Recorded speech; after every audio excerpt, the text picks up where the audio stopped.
It's not just Canada, in every other country. Do not make this mistake. Many people have been deported for this reason. So imagine leaving your home country and hoping to arrive in Canada as a permanent resident, only to be told you have been deported back to your home country because of this mistake. Going through the route of writing IELTS, evaluating your certificate, the waiting period, and so probably sold your car and all whatnot, just to find yourself in this kind of scenario.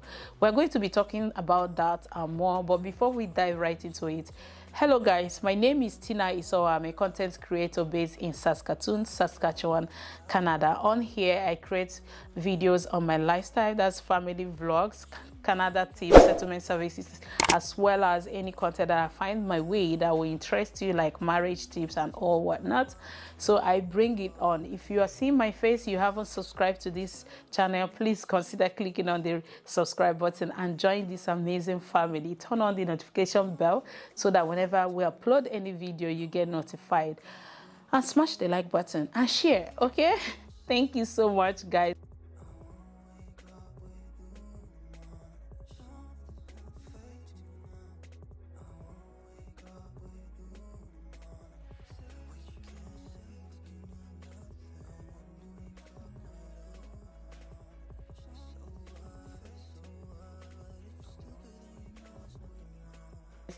I think I should be called the queen of consistency. Ta-da, guys. Since this month of December, I have been posting videos every single day. And see how I'm blushing. Like, so I deserve to be called the queen of consistency. So call me in the comment section the queen of consistency. It's not easy. I've not done this in a long time, everyday content, but I'm right here. I'm intentional about content creation, and I need your support to be able to get to that point, okay? I appreciate. So let's dive right into the topic. But before we get to the permanent resident, you're coming to Canada as a visitor. Hey guys, I think I'm trying to talk about this because it's like I'm talking and it's not entering. Mostly on my Facebook page, okay? And here, you're coming to Canada as a visitor. You've heard that, hey, you can easily convert that's what they tell them. The agents who are there to take money from you would have told you, yeah, you get a visitor visa, which is easier, or the easiest visa to be issued and to be given or to receive. That when you get to Canada, you are going to convert it to work visa. As much as that is in paper, but they never tell you how hard it is. It's like an elephant passing through the eyes of a needle. I'm not saying it's not possible. Miracle can still happen, but that is like an elephant passing through the eye of the needle. And you believe that you're having your visitor's visa, you're coming here, you're frustrated. I'm not even talking about those who arrived past the check board, that's the border services. I'm not talking about those. But in a situation whereby you're coming to Canada, and you know the visitor visa, the visa you have is the visitor's visa, which do not allow you at the time of entrance to come to Canada and work, or even to look for a job, or you know, the intention shouldn't be to come and look for a job. Let me interpret what I understand visitor visa is. Hello guys, this is more like a disclaimer. I am not an immigration consultant. I am just saying what I have read on the website and heard from news, okay? If you're coming to Canada as a visitor, the intention is like, hey, I want to go to Niagara Falls. I want to go to, there are landmarks in different provinces. You want to go and see things for yourself. You could say maybe you're coming to Saskatchewan, you have that they are the highest province that produces potash. And I think Canada in general is top country, or if not the top, second or third country that produces potash. So you could say you're coming to see something like that, or different provinces. Of course, they have their, for Alberta, Banff, you want to go to Banff, and there are landmarks of places you could visit. That should be the intention for coming if you do not have relatives here. If you have relatives here, you have a sibling, uncle, whatever, you could be that you're coming to spend some time with them. So like we see vacation, that is what visitors visa are meant for. You are in your summer break. I just want to take my leave, my annual leave, to travel to Cancun. I want to travel to Canada to see things. That's the basis of visitor's visa. Not to come in, convert it, and start working and start residing. No, the intention is not honest. Okay? Was there a policy that stated that you could convert it? Yes. This policy, according to what I read on the website and I have heard, was made during the COVID-19. If you are an adult thinking of moving to Canada, of course, you should know that during COVID-19, there were restrictions. People were locked up in the country where they found themselves. So, and even some countries were going to different countries, pulling out their citizens and permanent residents just to make sure they are back home safe. That was when these policies were made.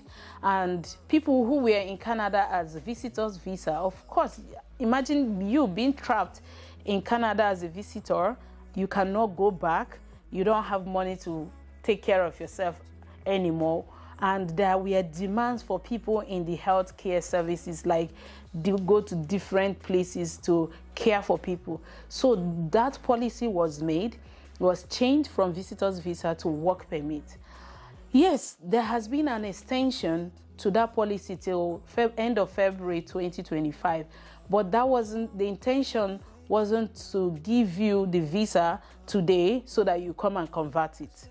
Let us just be clear with that. In a situation whereby you're coming to Canada, you have a visitor's visa. Let's say that's your intention. Should you carry your certificates? You have a master's degree or first degree and all your credentials, probably laminated. Are you supposed to come to Canada with it? No. The border service officers have the right to check your bag. They have the right to search your bag. Just imagine when you are being seen with your certificate. Meanwhile, you have a visitor's visa. What does that tell? You will be sent back. You will be deported back to your home country. So please do not make that mistake. Do not come here. I believe people are doing that. If you need, even if you find yourself here, hey, there is a job opportunity, your skill is in demand, you threw in casually your resume in there, you were invited, you were given the job, it's easier for you to have your credentials, and they demand, most times they don't even ask you for your certificates here in Canada. And even if there is a demand for that, you could have a soft copy on your email, or you could request for a friend or family member to send it to you via email or even DHL. There is no place I believe DHL do not go to here in Canada. So you can actually fill in the gap. But coming in here is like misrepresentation. You are not telling them you're coming here as a visitor. You're telling them you have ulterior motive, that you're coming here for a different reason, and that will require deportation. So my brothers and sisters, wherever you're trying to migrate into Canada from, do not make this mistake. It's not just Canada, in every other country. Do not make this mistake. Many people have been deported for this reason. Aside that, of course, they're going to be smiling at you. Hi, welcome. Where are you coming from? Oh, Nigeria. Awesome. How is Nigeria today? How is the weather? Oh my God, 35 plus degrees. And here we are, minus 15. And oh, they're going to make you feel so relaxed and forget that, hey, I'm actually on the panel. You're going to totally forget. They are trained to work on your mental health. They are trained to work on your psychology to make you feel relaxed and feel so friendly to tell them what they want to hear.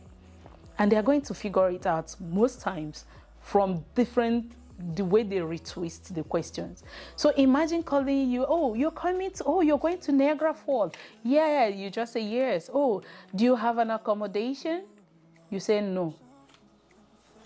Hello, you're coming to Canada. Before you leave, where do you think you are going to? As in, you're going to, when you arrive, there is a space, or you just walk in. You should have made a provision for a place to stay. That's the truth. Is someone coming to pick you up? You say no. So what's your intention? Where are you going to? I'll figure that out. That's a red flag. That's a number one red flag. Okay, oh, you have a place to go to, you say yes. Okay, how long are you staying there? Yeah, I'm going to stay there for 2 weeks. Thereafter, where else are you going to? I'm not sure yet, you know. So you have to be very detailed.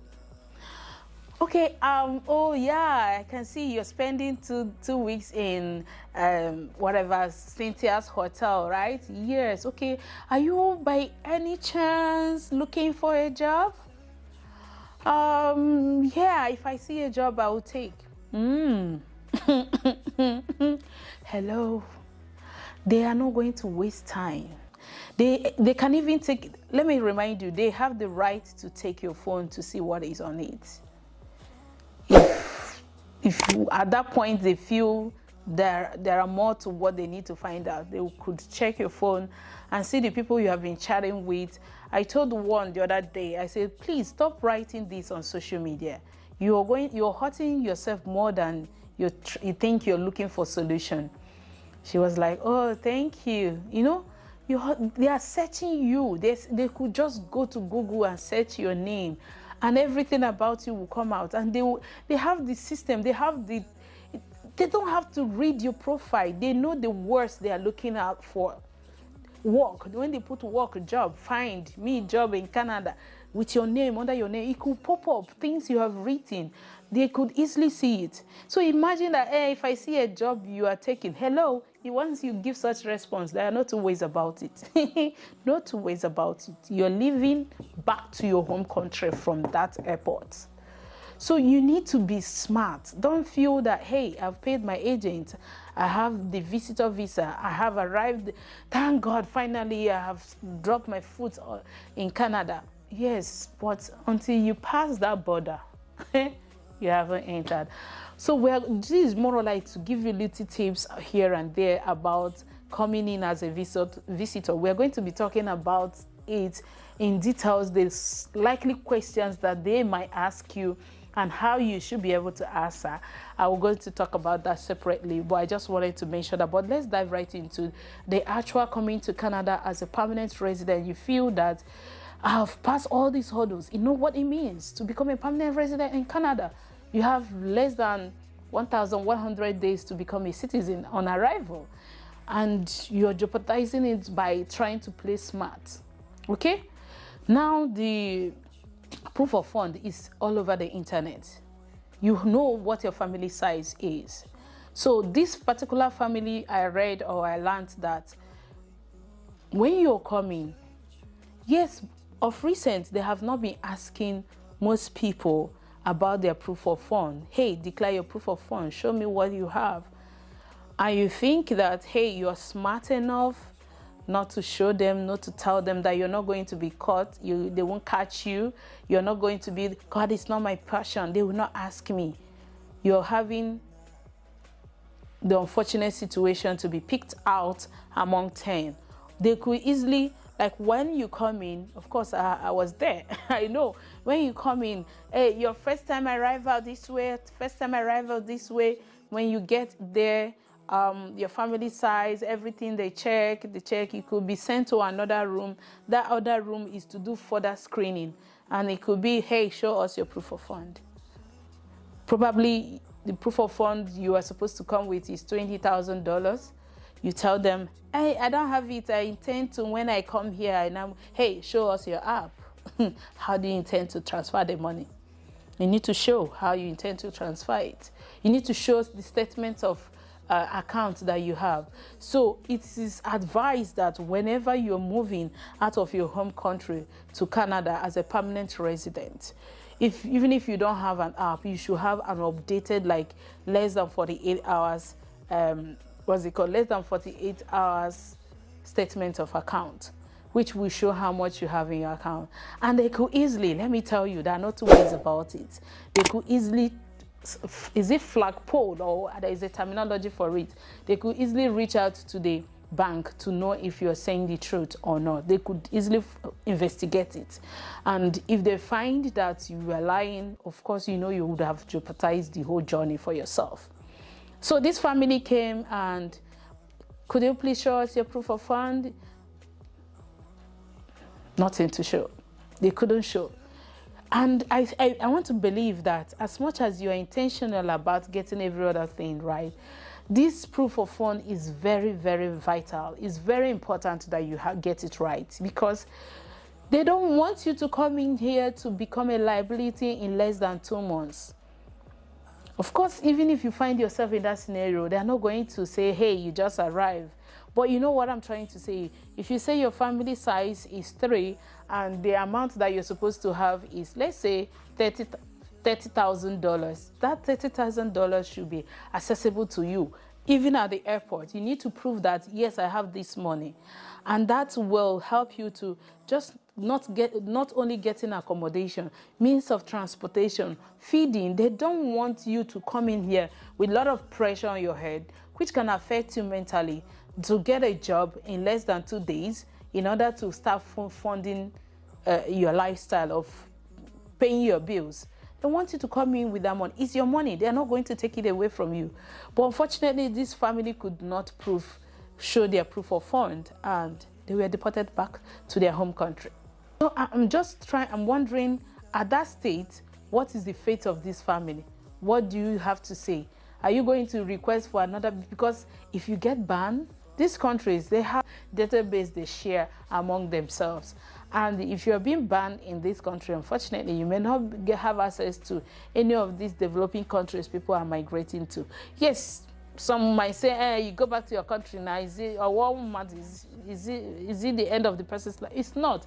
But imagine that you got to the bridge, you got to the river, you were about to drink the water, like pass through the border, and because you were trying to be smart and not honest, you got denied. So what would that be? So my brothers and sisters, I don't want this video to be too long. I think it's even already long.